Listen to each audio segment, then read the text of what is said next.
The biggest advantage of a tested strategy is actually the process of defining the strategy in the first place.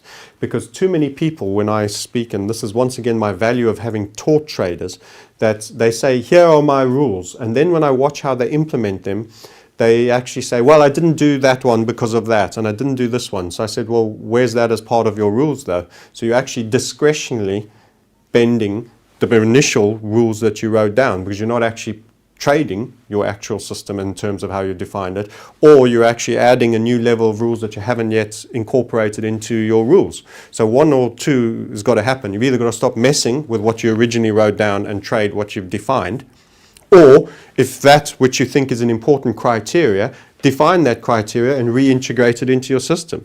So what you actually find is you start being forced to make decisions about what you really want. You can't get what you want in life until you define it and can write it down.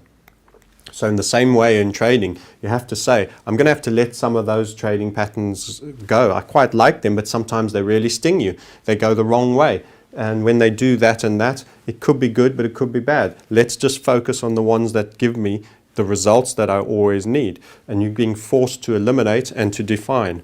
That process of defining the system is the most valuable part for me.